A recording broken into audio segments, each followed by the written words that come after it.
The FBI has removed material that may be offensive to Muslims from its anti-terror training guidelines. A report from Judicial Watch shows that materials linking the Muslim Brotherhood to terrorism or profiling terrorists as young male immigrants of Middle Eastern appearance are now gone. The Bureau calls such references unsuitable in the current political context. An independent group of subject matter experts reviewed the FBI's training curricula on counterterrorism. They recommended the removal of presentations and curricula on Islam from FBI offices around the country. 2 weeks after a failed coup against the government, Turkey is carrying out a brutal crackdown on suspected enemies across all spheres of society. Turkey's Supreme Military Council has already cashiered close to 1,700 officers, including 149 generals and admirals. More dismissals are coming today. 16,000 people have been detained over suspected links to the failed coup, including 10,000 soldiers. More than 45,000 people have been suspended or removed from their jobs. Dozens of news agencies, TV channels, and newspapers have been shut down. Arrest warrants have been issued for 89 journalists. This journalist being taken in by police said, "I have committed no crimes." When asked why he is being detained, he answers, "I don't know why. I'll find out now." Amnesty International calls it a brutal backlash. There are reports that some in custody have been tortured and raped. Some have been hogtied for 2 days. President Erdogan has also indicated Turkey might restore the death penalty to use it against the coup plotters. But that would effectively doom Turkey's bid to join the European Union. Hundreds of Bernie Sanders supporters are expected to stage a fart-in at the Democratic National Convention, consuming massive quantities of pork and beans in preparation for the pungent protest. I kid you not.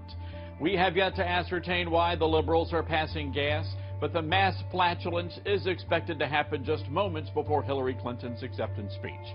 Thunderstorms are in the forecast, and there are fears the static discharge from a lightning strike could cause the protesters to spontaneously combust.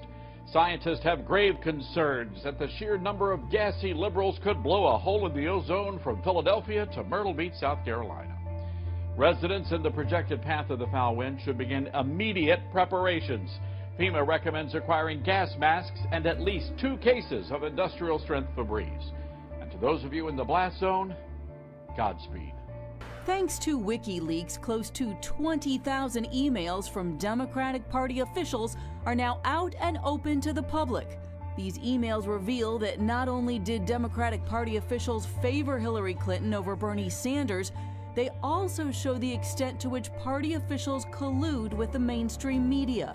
We have maintained for years that the press was an offshoot of the DNC. And that was kind of a rhetorical statement, but it turns out it's true. Brent Bozell with the conservative media watchdog group MRC says the emails confirm what his organization has understood. There has been an ongoing active participation between the supposedly objective neutral press and the Democratic National Committee. The emails show that the Democratic National Committee often ignored requests from conservative-leaning media while working with other, more liberal outlets. The Daily Signal, published by the Heritage Foundation, pointed out another email from the DNC Deputy Communications Director saying he could send out an alert to state parties not to respond to a request from the Washington Examiner because, quote, the Examiner is a right-wing rag.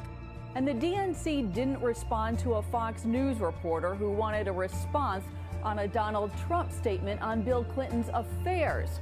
Instead, the DNC official called the reporter a crude name and said he didn't have an emoji for a profane response. One leak shows a political reporter asking DNC officials to review his piece on Hillary Clinton before it was published. After the leak, the reporter admitted he made a mistake. People are only voting for Donald Trump. Most of his supporters are only voting for him because he's a white guy. The MRC is running taxi ads and billboards in Philadelphia this week, hoping to draw attention to what the leaks show, an often cozy relationship between the mainstream media and the Democratic Party.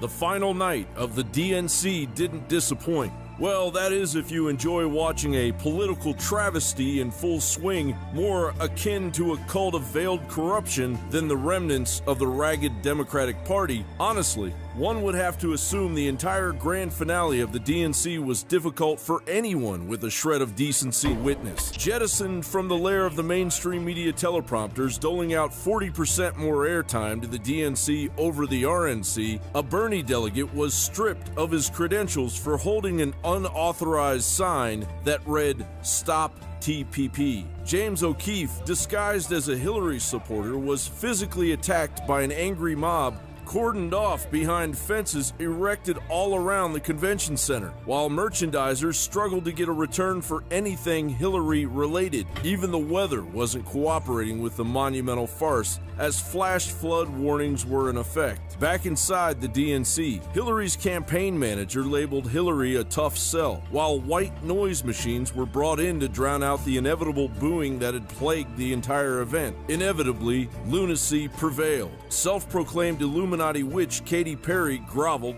Both of my parents are pastors and staunch Republicans. I didn't finish high school, and unfortunately I don't have a formal education, but I do have an open mind, and I have a voice. Kareem Abdul-Jabbar labeled Trump a racist. I'm Michael Jordan, and I'm here with Hillary. I said that because I know that Donald Trump couldn't tell the difference. Regardless of the fact that Trump never mistook Kareem to be Michael Jordan to begin with, a Muslim American unleashed a bizarre tirade against Trump. Donald Trump consistently smears the character of Muslims. A leftist DNC Action Committee member was prowling the floor, threatening to interrupt Hillary's speech with a citizen's arrest for election fraud and money laundering, while the reports questioning the DNA parentage of Chelsea Clinton couldn't be ignored as the daughter of Hillary Clinton and quite possibly Webb Hubbell introduced the Democratic candidate for president. Hillary Clinton. Hillary's voice rattled the DNC. Bernie Sanders and I will work together to make college tuition free for the middle class and debt free for all.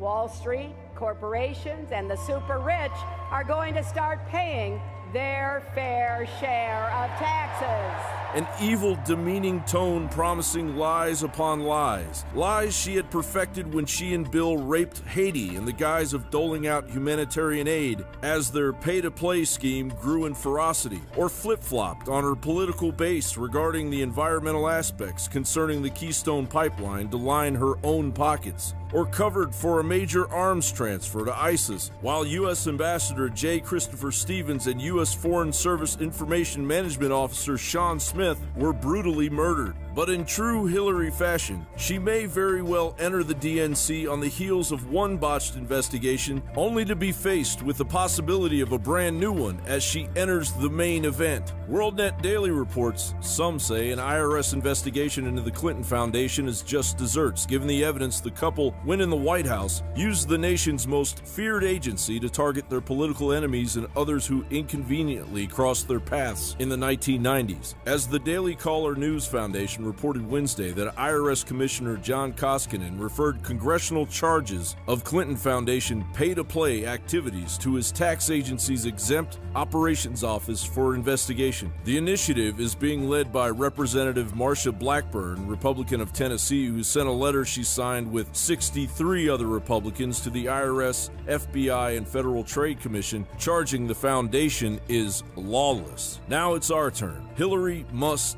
be stopped. And I don't mean that lightly. Hillary represents nothing less than a foreign enemy. We are hanging on to our sovereignty and our beloved Constitution by our fingernails, whether the citizens of the United States are aware of it or not. Those carrying the torch of free speech now won't be around to say, "I told you so," if Hillary enters the Oval Office. Hillary's rap sheet doesn't lie. A vote for Hillary is a vote for the annihilation of this 240-year-old experiment in freedom our forefathers and foremothers handed down to us, for better or for worse.